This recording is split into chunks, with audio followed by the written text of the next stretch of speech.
You are now booted up and online. We are now in control of your primary operating system. You have chosen the Autexec.bat podcast. This show is a fan tribute to AMC's Halt and Catch Fire TV show. Not listening is an illegal operation and will result in a program process error. Shall we play a game? Hello? Stan, it's Gordo. What are you doing right now? Look, our first user. How's our speed? Networks are lagging like a bitch. Oh. Something's coming. It's gonna be big. Online gaming is the future. Are you gonna give us the money or not? Do you have a problem? Yeah, Cameron, I do. We blew a breaker, didn't we? We didn't blow the breaker. I think we blew the whole block. Halt and Catch Fire. Season premiere Sunday, May 31st, only on AMC. All right, welcome everybody for joining us with another episode, and I'm sure it's going to be exciting, of Autexec.bat. And this is going to be our season wrap-up episode of Season 2. So we're very excited to talk about, our pros and cons and what we liked, what we didn't like, MVPs of our of Season 2 of Halt and Catch Fire. Jesse, our co-host, he is good enough to come up with an agenda for us, so we're going to stay on track, stay organized. But I'm sure there'll be a lot of, stories where we'll go off tangent like we normally do. Absolutely. But that's just the nature of the beast, and because we're random, so. Absolutely. Yep. Dave, Matt, we just don't want to quit talking about this show. No, not at all. Even if it doesn't get picked up for Season 3, I could still see us doing another wrap-up episode every week for years. There'll be Halt and Catch Fire fan fiction, and we'll be commenting on it. Exactly. Honestly, even just talking about 80s computers could be another good, tangent to go down. So, still plenty of great things to talk about with the birth of the personal computer industry. But staying on topic, talking about Halt and Catch Fire Season 2. Right now on the show, we've got Jesse. Hello, everyone. Thanks for sticking with us for the whole season. We've gotten some nice shout-outs on Twitter from people, and I appreciate it. Oh, definitely have. And people actually listen to us, so it's always a great thing. It is. Yeah. And then we've got Matt, and I think we're ready for a Mattatorial today. That's right. Yes. I'll get to that in a minute. That's really the reason we're doing this. To pull the curtain back a little bit, right? We had a really good discussion on the last two episodes, and we were starting to get long, and Matt's like, I don't think we have time for me to get on my rant. And I said, okay, that's it. We've got to do a season wrap-up so we can nothing else have a Mattatorial. So I forgot to include that on the agenda, but absolutely we're going to make that change. Oh, I definitely remember that had to happen. I know there was some beef with the technology use during the show, and I know that's where Matt wants to go with it. All right. The number one thing that we wanted to talk about was kind of like an overall season discussion. Jesse, with your agenda, did you want to start us off? Sure. So I think this has been a really good season. I think we all enjoyed Season 1, and we went through the journey. And, we talked a little bit about this in the past couple episodes, that the show took a turn we didn't see coming.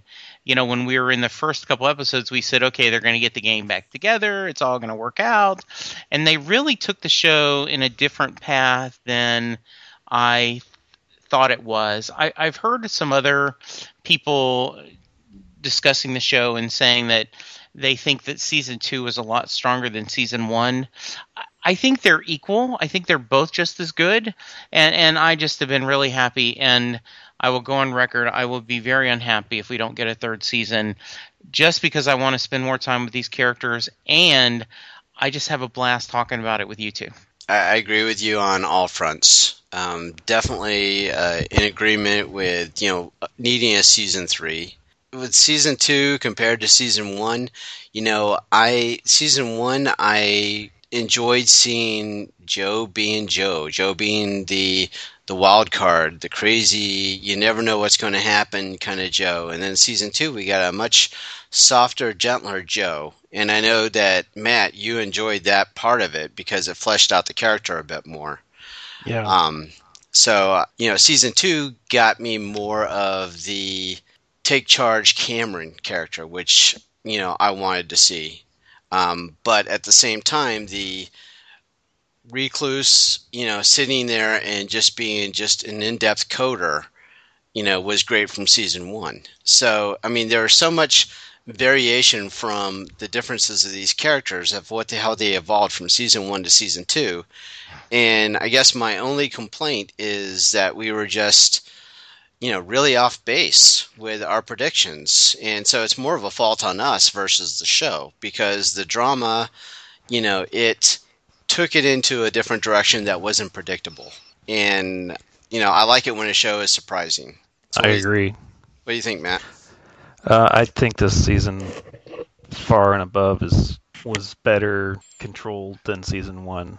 They really amped up the drama in this season prior to the first season, I think. The first season was a little too technical, I think, and it really hampered the show. And they really pushed the technology back a bit, so it's wasn't forefront in the show, and really it was more of an interpersonal drama than it was in the first season. And plus, giving more screen time to Donna and Cameron actually helped the show a lot.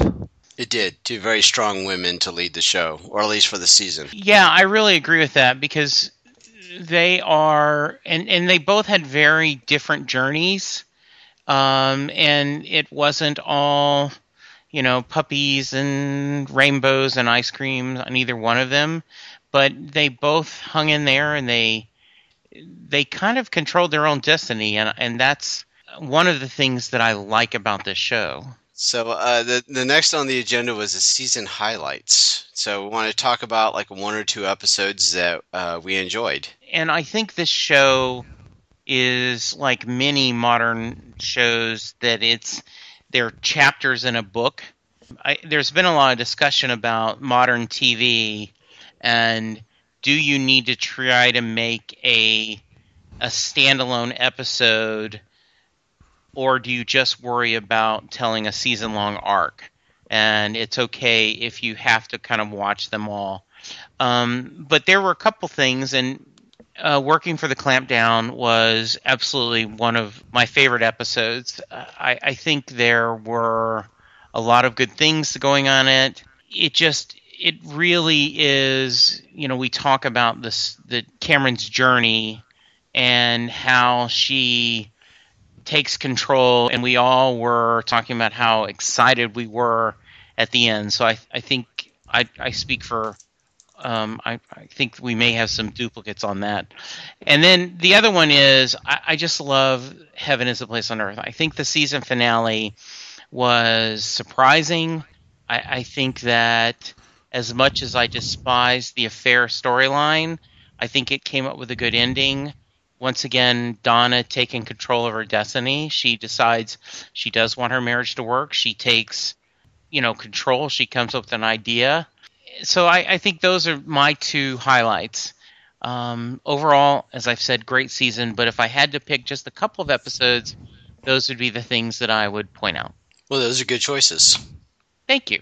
What about Matt? It was hard for me to pick up just 2 episodes or 3 episodes out of the whole bunch, because all the episodes, like Jesse said, are kind of chapters in a book, and none of the episodes work without the other episodes, in my opinion. So let's cheat a little bit. Is there a specific storyline that you thought was a highlight of the season? Oh, far.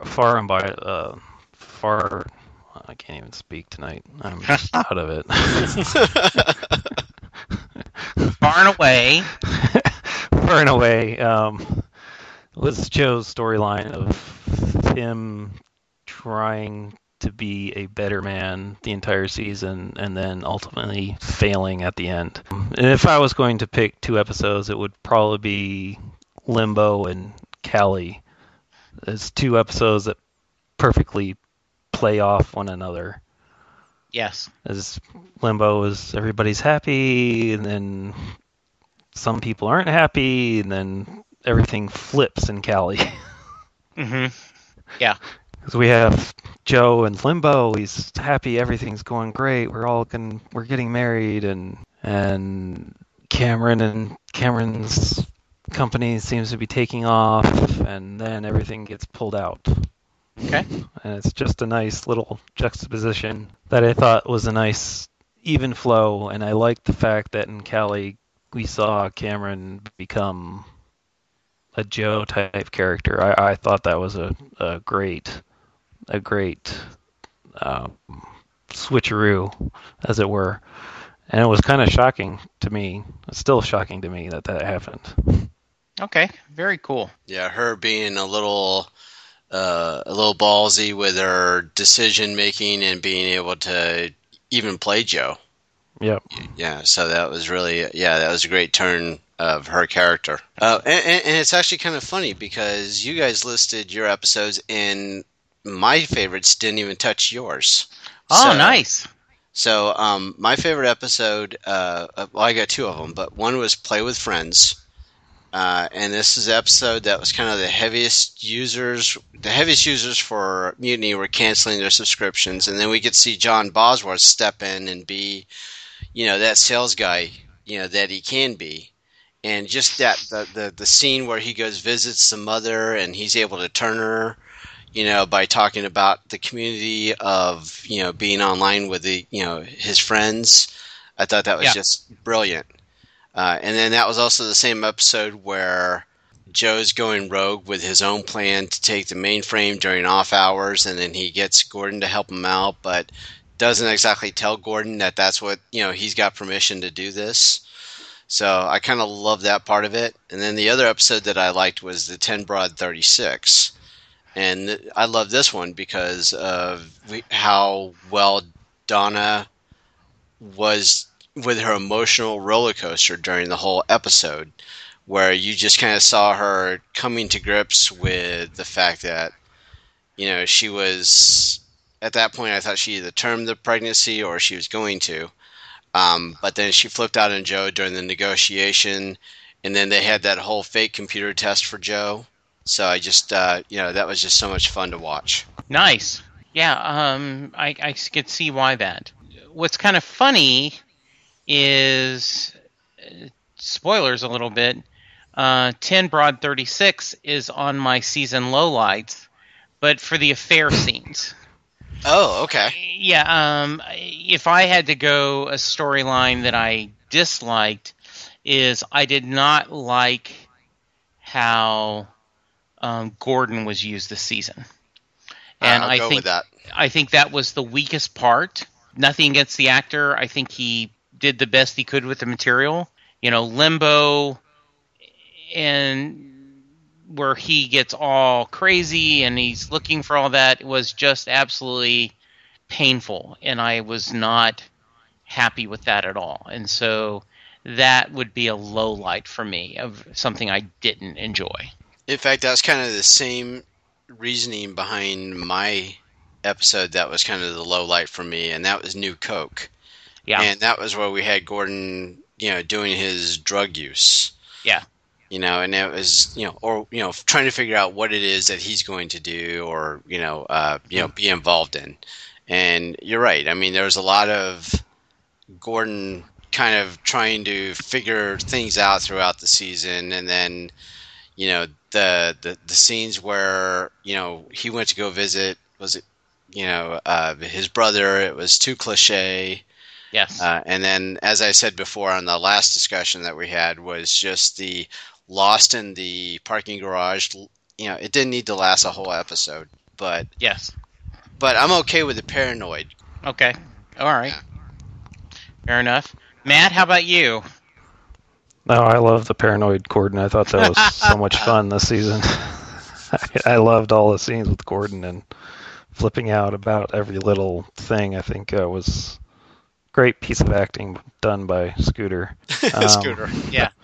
But I was thinking the first episode was such a great beginning to the season, and the way they use the bookend pieces with Joe and Cameron back in time playing the Atari 2600, and then at the end of the episode.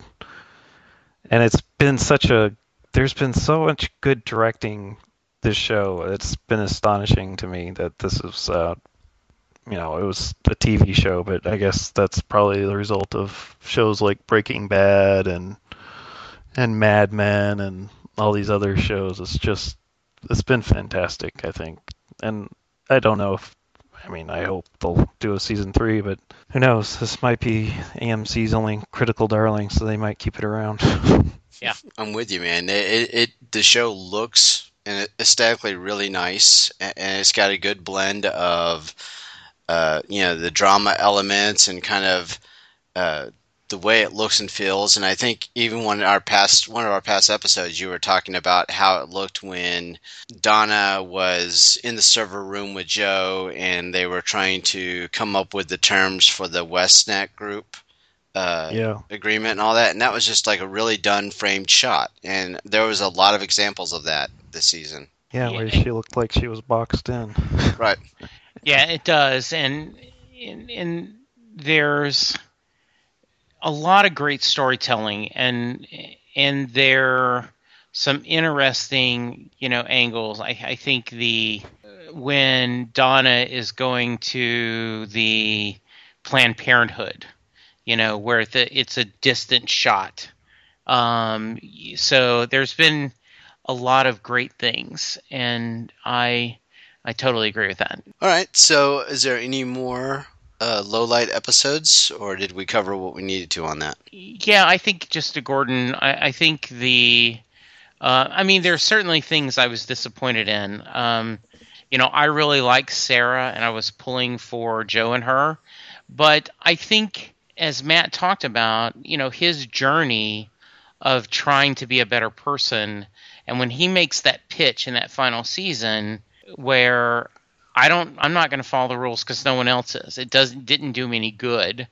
Is really powerful, and I know that certain people on this podcast are not Sarah and Joe shippers, but I think it's been a good story, and I think it was realistic that they didn't make it. I wanted them to make it, but I understand why they didn't. So, no, but overall, just really happy. And if we'd given Gordon a better storyline, I'd probably would have ranked the season a little higher. I can agree with that. Yeah. But I think another thing that we had talked about, and I don't know if we talked about it at length, but we're talking about how there wasn't a lot of use of Cromwell's character. No, he obviously was just there to collect a paycheck. Right. Jacob Willer. Yeah, we agreed. We wanted more of a more full, fleshed out character, not just I'm an evil oil baron. Ha ha! Right. Twirl the mustache. Yeah, he served a role, but that actor could do more if they'd given him more. Right. Yeah. Absolutely. So I think this is probably a really great time to do a Matatorial. I absolutely agree. So let's do the thing. So, hey, Matt, Dave and I were wondering, how did you feel about this technology and a lot of things that they talked about this season? Oh my God, it was so hard to watch this show sometimes, the way they just treated this technology, and I almost want to tear my hair out every time they seem to invent something on the show. They basically invented the internet on the show, which I thought was like, okay. Yeah. And we know Al Gore's responsible for that anyway, so. Yeah. And, it started off, first off, internet gaming didn't work the way they portrayed it on the show. There was no straight interactivity with the internet. It was, internet traffic only went up or down. That was it. That's why everything online gaming back then was turn-based. because you would take your turn, would send it to the other up to the server and down to the other opponent, and then they would take a turn and it would go back the same way. So then playing online, it just was impossible. It was just flatly impossible, and technology wasn't there yet. So what you're saying, basically, the tank game. The tank game was impossible. Yeah, wouldn't work that way. Gordon flipping out that there was a lag is just, it was ridiculous because it just wasn't possible. Just flat point was not possible at all. So I knew it was going bad when that came up, but I stuck around because I liked the drama, the show in general. Right. And then we get to where Gordon somehow can hack the server and map out the network. I could probably buy that a little bit. I guess you could probably run a program on the server to map out. It would take everybody down. So that was believable. And somehow we've turned that into a virus, which I'm still trying to figure out how that worked, but okay. Donna creates a community on the network, which technically I guess you could say was basically what CompuServe was back then. Was basically a series of message boards, which was fine. The fake out scenes. This scene just tore me up. Did anybody? I actually watched. I remember I sent out the Commodore 64 user program. Right. Did anybody watch the whole thing? No. Okay. Well, they take the an hour or something. Or? It was like 30 minutes or 45 minutes. I watched the whole thing just to confirm my suspicions, which I already knew about.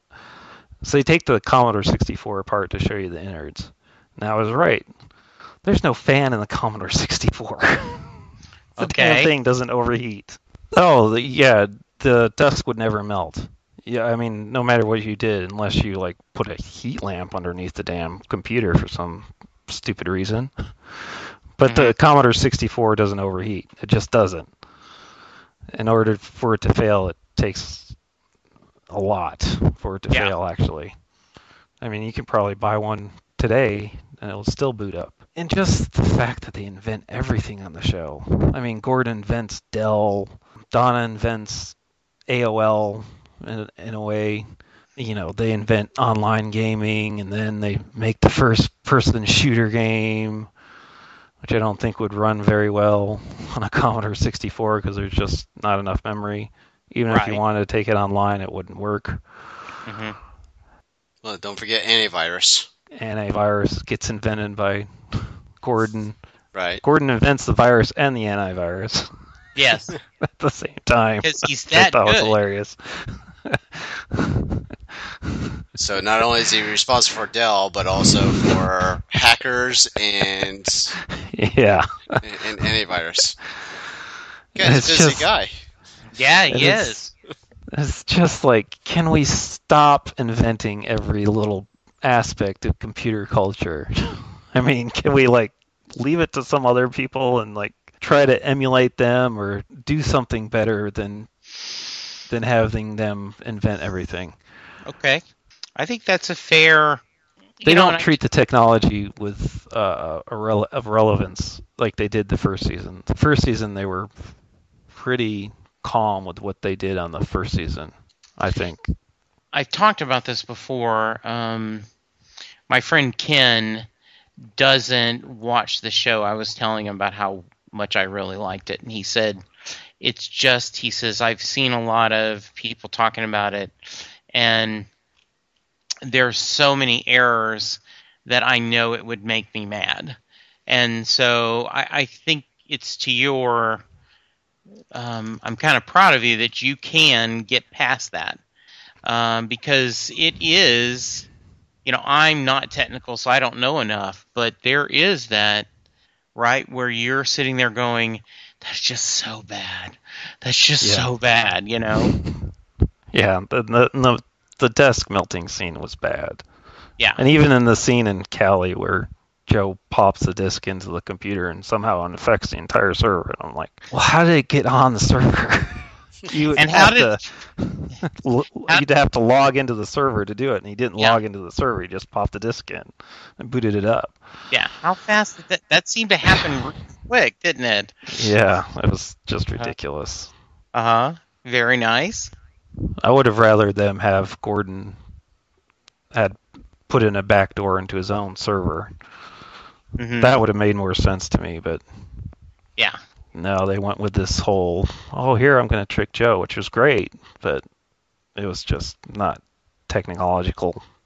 Okay. It didn't work technologically, but to their benefit, they did not focus on the technology. So everything they were doing technically was just, it wasn't hampering or moving the show forward enough. It was more about the people. So, Matt, do you think they learned because were they a little too much focused on the technology for first season? Yeah, that's exactly the reason why they have magical computers in the second season. Okay. Is to just kind of, let's get past that, it's a hand wave, and let's move on with the story. Yeah. And I don't fault them for the way they treated it, but it would have been nice if they didn't invent every single thing. I mean, next season, if we do season 3, you'll probably be talking about smartphones. Those big brick phones. Yeah. Yes. All right. Very nice. I totally agree with you, and I think you're right to be upset. There are watching shows, and I'll take us off on a very quick tangent, but I used to sell car insurance over the phone early in my career, and when we went to see Fatal Attraction, there's a scene where the Glenn Close person, tears up their car, and then later in the movie, Ann Archer, who, by the way, I think is Yowza, gets in a car wreck, And my first thought was, wow, their rates are really going to go up because that's 2 claims that have happened in a month. And it's like, because your actual job, your real life interferes with you on the story. And I was like, wow, man, they got a comp claim and now they've got a collision claim. Boy, they are screwed. So, I feel you, Matt, and I appreciate you sticking in there, hanging in there with us so we could talk the show. Yeah, because otherwise you miss a really good show. Yeah, exactly.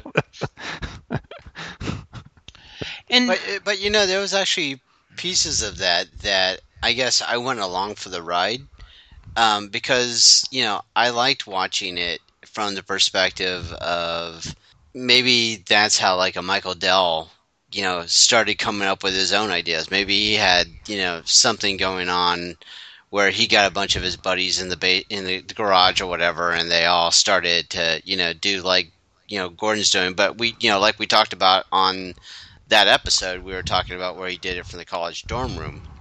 Yeah. But it's good to kind of get a reimagining of way it could have went down. It's just it became too many though. It was like every episode. Yeah. Well, let's invent something else. Okay, I'll give you that. I'll give you that. And there's the saying, "By the premise, by the bit." So if you buy in, okay, that this is the story, they're moving on, this technology, we are going to buy the premise that you can do this so we can move the story along. Will Wheaton had been on record early in the Star Trek, he went and said, hey, you're making Wesley Crusher unlikable because he's saving the day too often. I think that's realistic, and that we're buying into it because we want to enjoy the story. And if you get hung up on the nitpicks and you don't do the hand wave, you will miss on some good drama. Yeah, exactly. Yeah, good. Our first Matt editorial. Yes, I love editorial. We're going to go from the low lights and the Matt editorial, which kind of showed some of the negative stuff, but now we're going to talk about something positive. We want to talk about our season MVPs. Yeah, so what I thought about when I put this on the agenda is, is there a character that you think shined either in a negative way, in a positive way, and obviously if you've been listening to this, John Bosworth is my favorite character. And not only because I liked him so much, but I think he had a really good story arc. He gets out of prison, he starts to repair his relationship with his son. We won't talk about the Mustang because I know Matt doesn't like the Mustang story. But I also think we got to see him shine and do what he does well. And then the season ends with him accepting the fact that he doesn't want to go back to his previous life. He wants to be a mentor to Cameron. He wants to be the Cub Scout leader.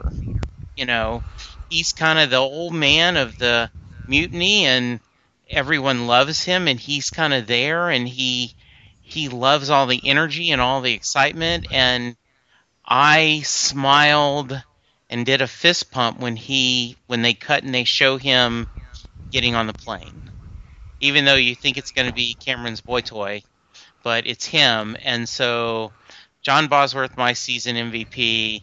I think Toby Huss did a great job, and I'm ready for a spinoff. If we don't get third season of Halt and Catch Fire, let's give Toby Huss his own show. Yeah, I think you're right. Bosworth, just fantastic character. Toby Huss, fantastic doing it. Even the journey that you get to see him try to be a father, a do-over for being, better at being a father. Was still a very interesting ride to see him go through. Even though you just kind of wanted him to always be with Mutiny, he was still trying to do what he thought was right, for his son. So it was great. Good pick. Thanks. And Matt? Well, my favorite character, and actually my MVP is probably more on the technical side. I would pick the directing of the show itself, because it was just fantastic, and there's a lot of subtle things all season long that it was just amazing. And I know it's a small little show, so they don't. Well, I guess next season would be qualified for next year's Emmys, or this season would be qualified for next year's Emmys. I don't know. I'm confused about the whole timing. But anyway, for characters, it's got to be Joe. I think the growth and transition between seasons was a nice addition to the show, and it really moved the show along better than the first season for sure. And just the heart-wrenching thing where he's done everything right and he still doesn't get any respect from his friends. It just tore me apart, to be honest. And there was nobody else that could have pulled it off than Lee Pace, and it was just a fantastic performance, I think. One of the best performances I've seen on TV this year. Oh, absolutely. Sure. And especially, I knew Lee Pace, the Pie Show, right? Why am I drawing a blank? Pushing Daisies. Yes, and he was also on, he had a small part on the show where the little things talk to the girl. I'm drawing a blank. Wonder Falls. Yeah, Wonder Falls. So, and to play such a complex character, and I totally agree with you. I think he's very worthy of MVP discussion. If nothing else, as bat blank crazy as he was last season, and as despicable of the things he did, at points this season I felt sorry for him, and I was pulling for him, and that is a testament to great writing and great acting. Yep. Yeah, because at the beginning of the season, I was waiting for him to be bad again. I was waiting for him to be crazy. But towards, near the end of the season, I was really feeling sorry for the guy because I was rooting for him and realizing there wasn't going to be the evil Joe come out and, do bad, crazy things. And then we also got a great nickname out of it, too, Admiral Eyebrows. Yeah. So and Absolutely. and then Lee Pace obviously just fantastic acting. So yeah, I'm with you on that one, Matt. And so, Well, I want to what I want to do is I want to do a little differently. What character do you guys think that I would pick? You've heard my previous commentary, and I'm just wondering if it's going to be obvious or not. It's probably Cameron. yeah, I would have guessed Cameron. I will be shocked if it's not Cameron. I'm shocking Jesse tonight. Ah! It's Donna. Donna. Wow, very nice. Donna, Carrie Bechet, just love the roller coaster ride that we got from her throughout the season. We started out with her not really knowing her niche in the world as far as what she was going to do to contribute to Mutiny, and then she became kind of brought up as one of the leaders because she helped bring into the community environment and get started this whole concept. And you got to see her character evolve and kind of accept the mantle of, hey, I've got a contribution here and what I'm putting out there is a good thing and no one's taking me seriously and I've got to make them understand, how good this is, and we're a gaming company, but now we should be refocusing and trying to, get, turn people over to that thought process. So we got to see the evolution of that, but then we also got to see the ride that she had to go with, her relationship with Gordon, what, how to be a kind of a boss, but without being a boss at Mutiny. For me, that was the reason, Carrie Bechet, just wonderful actress because every bit of that road and, that she went down, was just fantastically done, and it was just a great job all around by her. Totally agree. I think it's hilarious that, none of us picked Cameron, but, I think Cameron, Donna, John, and Joe all had great storylines, and Gordon is, the exception that proves the rule, right? Right.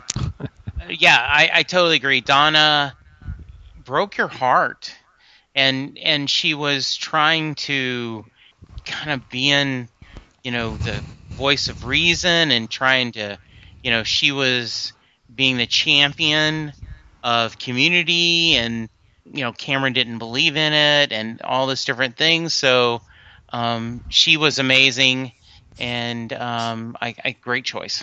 Thank you. So next up, I'm sorry, did you want to say something there, Matt? I was trying to remember Cameron's boyfriend's name. Tom. Tom. I never. Nobody wants to pick Tom. Yeah. Well, actually, I want to do a shout out to the Mutiny programmers. Not necessarily individually, but as a whole, they were kind of funny at times. And it's fun to watch those guys kind of, be the ragtag group band together and, make things happen, even though we never actually saw them really work. No.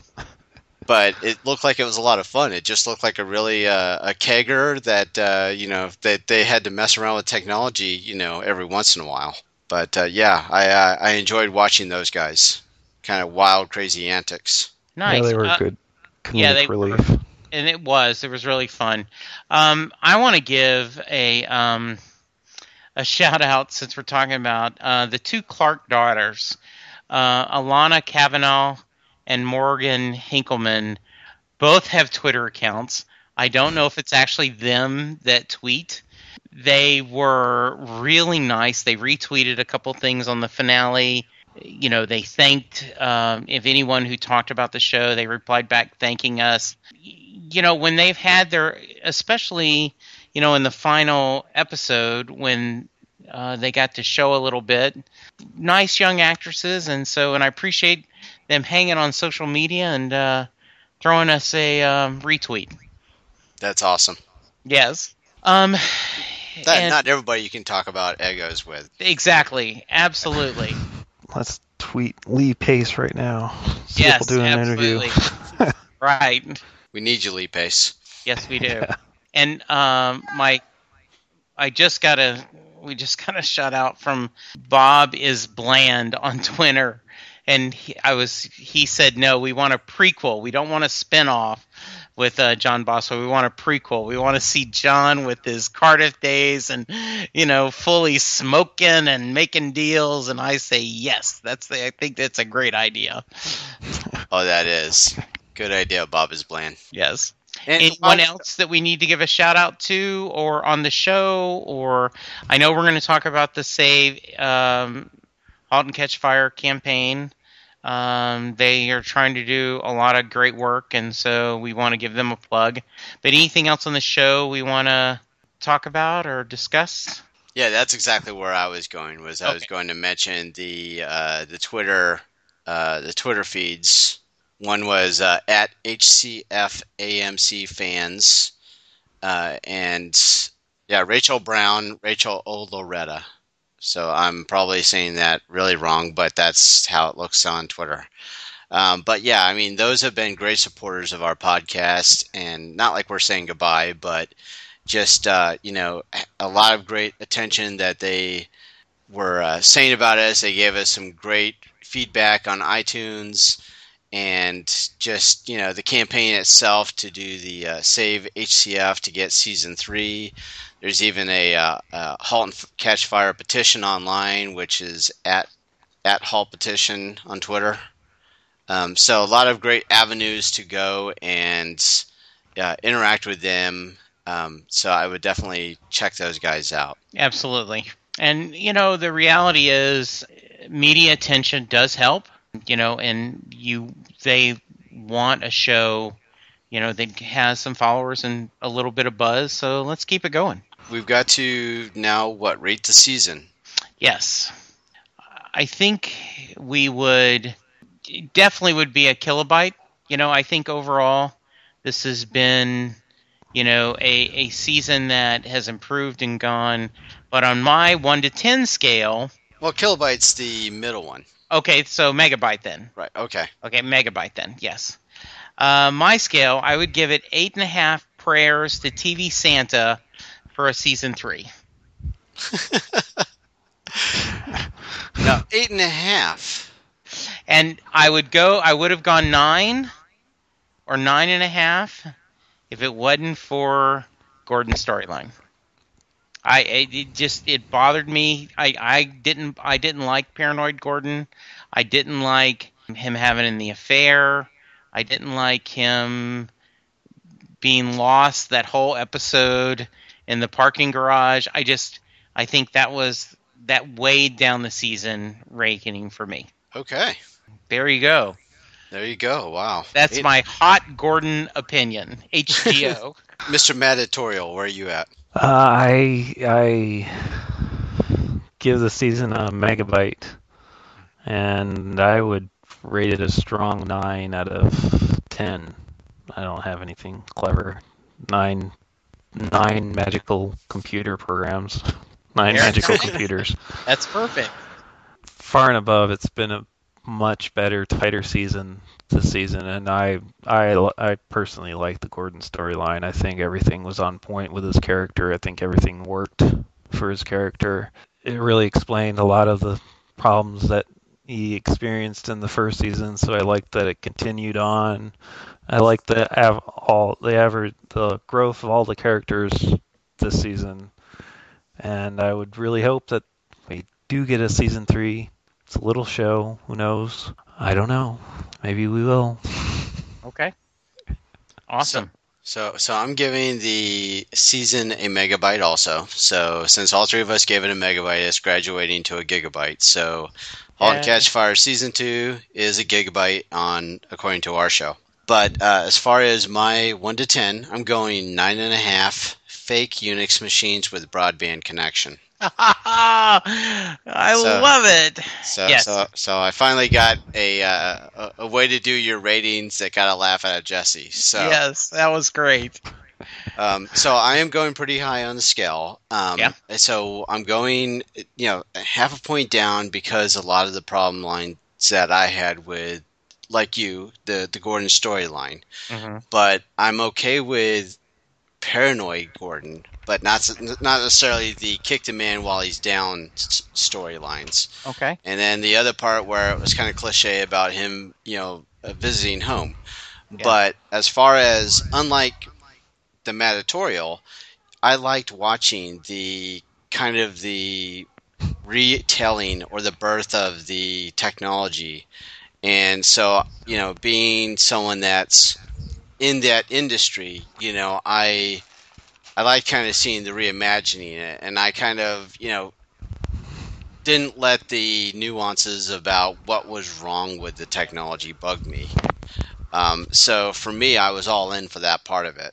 And just watching the evolution of the characters, the way they had interacted, and then how it completely went different from the way that we were predicting. And like I said at the onset of the show, I like that part of it. I don't want a show that's predictable.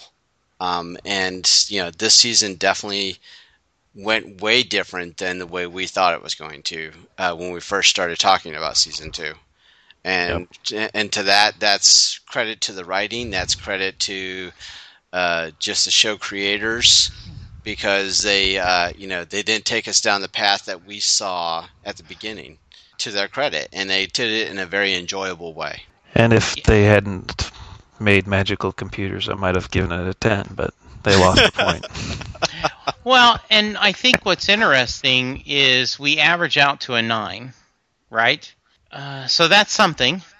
I mentioned this last time, I think, but the Nerdist Writers panel did back on August 1st, they had Chris Cantwell and Chris Rogers on the show talking about their process in writing the show, discussing why they picked this topic and what they did, and so it's a really good podcast to listen to after you listen to ours, of course, to get a little more information about the background of the show, and I recommend it, highly. Well, there we go. There's some little homework for us. Yes, absolutely. Yeah, Nerdist Writers panel, and Ben Blacker, interviews them, and they make the joke that since they're both called Chris, it's very easy to call them the Chris's on show running. Versus we have to go Dave, Matt, Jesse. Jesse. I'm sure there's a clever acronym that we can come up with, right? Yes, absolutely. DMJ or DJM, yes, or something. We'll have to think about that one. Absolutely. So, as we tell us where we can find you, Dave. Oh, I take care of the Twitter account, which is at 80s Reboot, and let's also plug Tumblr, which is 80sreboot.tumblr.com, and of course Facebook.com/80sreboot. Yes, you've had some great episodes with going through the movies of the 80s, and a fun one-hit wonder one that was just recently came out, so they should check that out. Not that he's plugging anything that he's been on, but that's right. But no, there were some definitely great conversations that happened around the various years of the 1980s movies. And we still got 1989 to do, and then we're going to go back and do like 1980 and 1981. Awesome. So there's definitely a lot of good stuff to come, and a lot of great content that's already out there. So I appreciate you saying that, Jesse. No problem. And Matt, where can we find you? I'm on Twitter at MattMcLean73. Very you nice. Find me on Xbox Live. Good. And I am at Jesse Jackson, DFW, Southgate Media network do Next Stop Everywhere, the Doctor Who podcast. We still are going to get Dave on there, and we're going to have him pick an 80s Doctor, and we're going to watch that. That'll probably be after the new season, but we are currently going through guest hosts that are picking episodes to discuss, and the latest one was Heidi from Castle Cast. She picked Blink, and that should be posting shortly. So check us out. That sounds like a lot of fun. Well, thanks. It has been. You like John Davidson.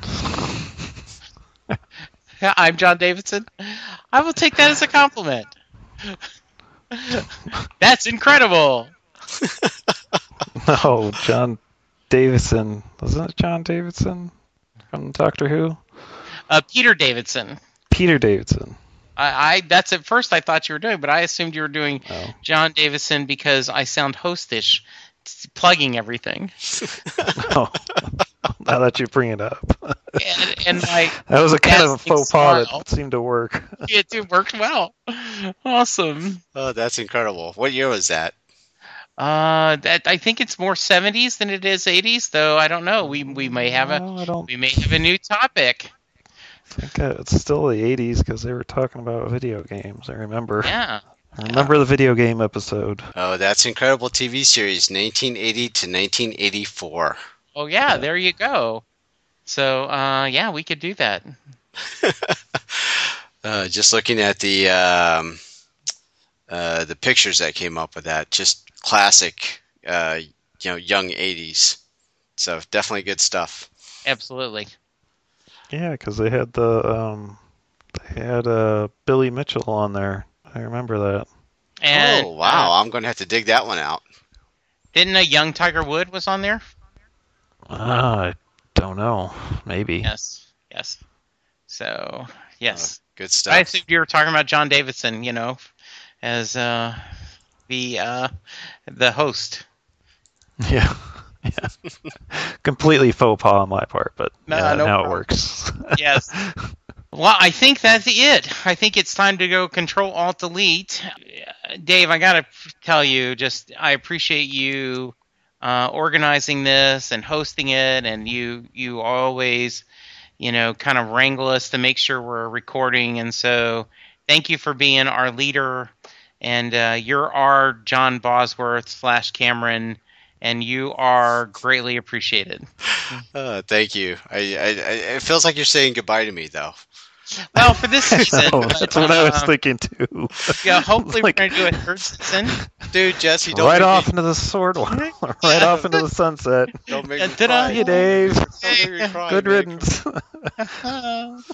It's like that scene from Blazing Saddles. I'll ride off on the horse, and then I'll get off and get in my car. But I don't know if our Twitter fans pick another show for us to watch, we might have to end up doing another. We might have to do a rewatch of some '80s series. Hey, we're still on '80s reboot, even if there's no season 3. Absolutely. True, and true. You never know what other kind of 1980s TV show may start up. Whether it's *Halt and Catch Fire* or something else. We could start talking about Show Me a Hero. The Americans. The Americans. Rob is looking for somebody to start that one up. Ooh, I love it. Yeah, I haven't watched that show though. It is very well done. So if you need a co-host, and you decide to do it, I'm there. Well, I've watched all of them. Huh? Me too. I'm a huge fan of the Americans, and I'm pissed off the Emmys never nominate them. Absolutely, and the only thing difference is what I've done the past 2 seasons is I've recorded all of them without watching, and then I just binge watch it. So it would be a good excuse if we were doing an episode about it that I could watch them as they go.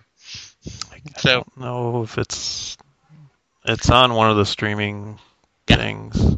I don't know if it's on Amazon or Netflix. So what season are they on? There's 3. Yeah, I think they're on. Yeah, I think season 3. I'll have to look. And it's still going strong?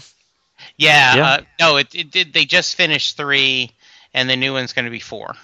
So so yes, it is very much really, really very interesting. And the most interesting thing I think about the show is, the premise is they're Russian spies, but they're the star of the show.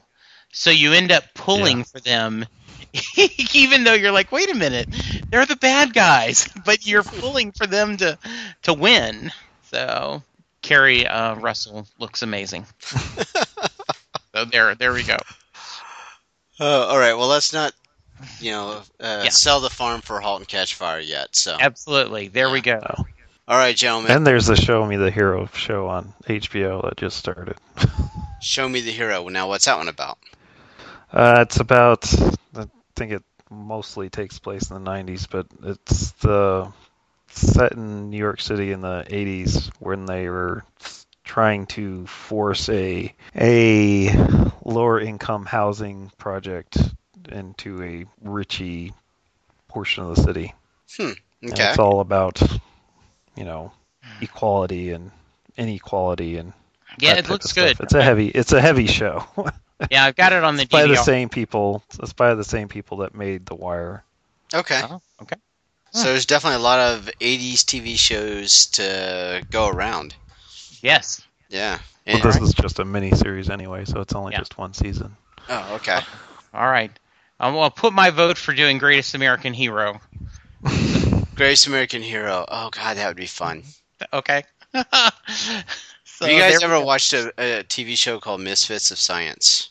I watched it. Yes. So, yeah. That is one that I think would be fun.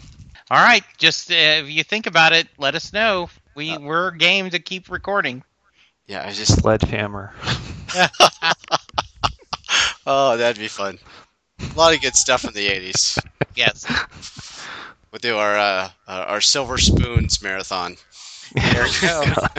Silver Spoons. All right, gentlemen. Aaron Gray. All right. See you later. Bye, everyone. Bye. We hope you've enjoyed this show. This podcast is part of the 80s Reboot Overdrive channel on Southgate Media Group. You can follow us on Facebook on the 80s Reboot group page. We're also on Twitter and Tumblr at 80s Reboot. We invite you to check out all the wonderful podcasts and blogs available at southgatemediagroup.com. And thank you for reliving the 80s.